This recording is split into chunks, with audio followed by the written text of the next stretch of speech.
kami dari kelompok 9 akan membahas proyek ujian akhir semester dalam mata kuliah penalaran reflektif mengenai analisis berpikir kritis atas kematian mahasiswa Universitas Udayana Timothy Anugrah Saputra. Berdasarkan artikel BBC Indonesia, melalui video ini kami akan menerapkan 6 komponen berpikir kritis, yaitu yang pertama adalah mengategorikan klaim, yang kedua menganalisis kritis kasus, yang ketiga adalah membuat argumen dan counter argumen, yang keempat membuat 5 pola deduktif, yang kelima memberikan argumen induktif, dan yang keenam adalah mengidentifikasi kesehatan berpikir informal. Mari kita mulai. Pertama, kami mengidentifikasi dan mengategorikan klaim yang muncul dalam artikel. Yang pertama ada klaim faktual, yaitu Timothy melompat dari lantai 4 gedung Visi pada 15 Oktober. Chat nir empati tersebar di grup WA mahasiswa dan menjadi viral, dan polisi memeriksa 19 saksi dan rekaman CCTV. Dan yang kedua ada klaim dugaan, yaitu dugaan perundungan sebelum kematian, dugaan tekanan psikis terkait skripsi, dugaan adanya tekanan sosial dari himpunan dan BEM. Yang ketiga ada klaim konklusif atau hasil penyelidikan, yaitu polisi menyatakan kecil kemungkinan Timothy mengalami perundungan sebelum meninggal, dan kampus menegaskan chat yang viral terjadi setelah peristiwa kematian. Dan yang keempat, ada klaim opini atau penafsiran ahli, yaitu psikolog menilai perilaku mahasiswa dapat dipengaruhi relasi kuasa dalam organisasi kampus, dan sosiolog menilai kasus ini mencerminkan kegagalan intuisi dalam pendidikan karakter.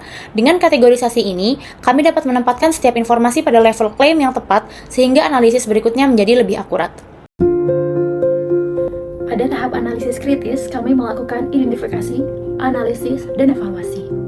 Identifikasi yang pertama, terdapat kontradiksi antara persepsi publik, yaitu adanya perundungan dengan pernyataan resmi kampus dan polisi, dengan tidak ditemukannya indikasi perundungan sebelum kejadian. Yang kedua, CCTV dinyatakan tidak berfungsi oleh polisi, namun pihak kampus menyatakan CCTV berfungsi, tetapi posisi korban berada pada blind spot. Lalu, analisis yang pertama adalah viralnya chat nir empati memperbesar asumsi publik terkait perundungan, meskipun chat itu terjadi setelah kematian. Yang kedua, perilaku nir empati mencerminkan budaya komunikasi mahasiswa yang kurang diawasi. Kemudian, evaluasinya adalah, pertama, meski tidak terbukti sebagai penyebab kematian, tindakan menghina korban tetap merupakan pelanggaran etika akademik. Kedua, pernyataan kampus harus dievaluasi secara kritis agar tidak sekadar menjadi bentuk defensive communication. Analisis ini menunjukkan bahwa pendekatan berpikir kritis membantu kita memilah fakta, persepsi, dan bias publik.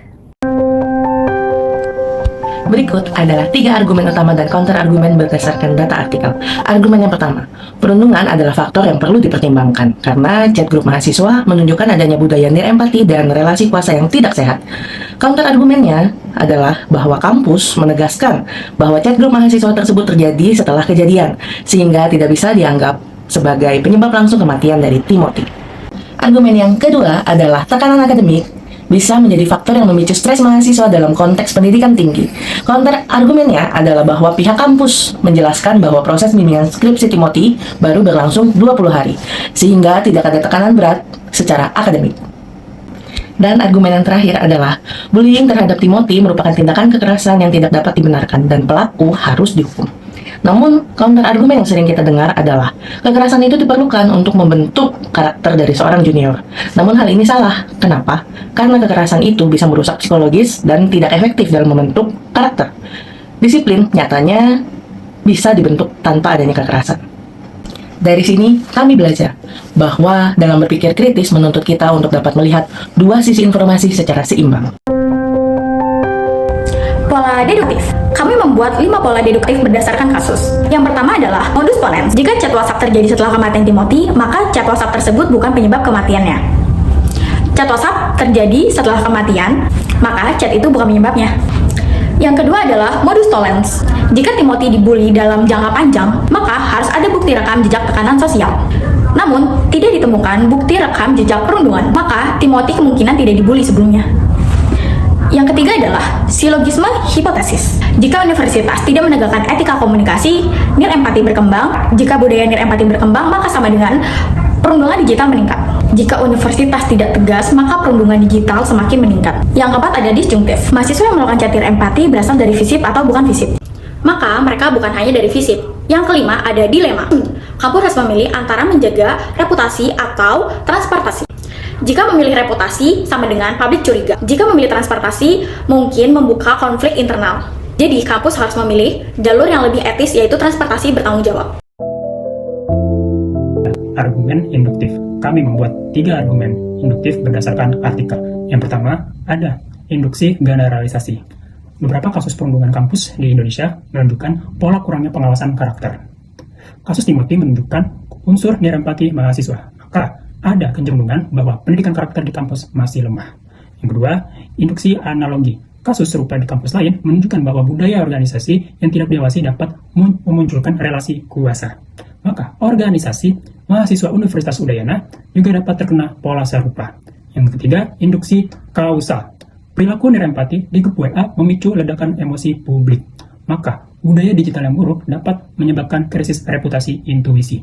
Maka, secara induktif dapat disimpulkan bahwa kemungkinan ada masalah budaya komunikasi di lingkungan mahasiswa Universitas Udayana, meskipun hal ini tidak berkaitan langsung dengan keputusan korban.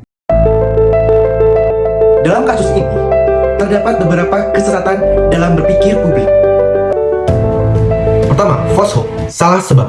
Chat viral terjadi, publik menyimpulkan chat itu menyebabkan kematian, padahal chat terjadi setelah kejadian. Yang kedua, generalisasi terburu-buru, melihat pelaku chat adalah anggota BEM, menyimpulkan semua BEM suka membuli. Yang ketiga, bandwagon, netizen marah karena orang lain marah, tanpa melihat fakta penyelidikan. Yang keempat, ad hominem, menyalahkan karakter mahasiswa tertentu, bukan argumennya.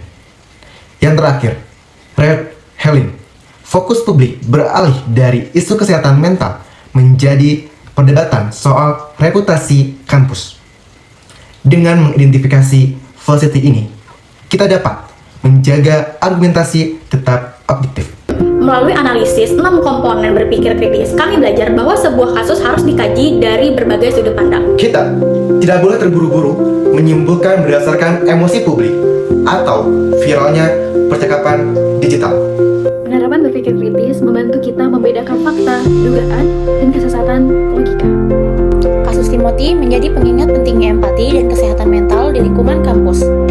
Organisasi mahasiswa juga perlu dibina untuk menghindari relasi kuasa yang menyimpang. Terima kasih telah menyimak video ini. Semoga analisis yang kami buat ini bisa menjadi refleksi bagi kita semua.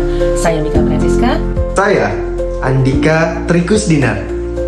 Saya Emmanuel Valentino. Saya Nanda Shivalyani.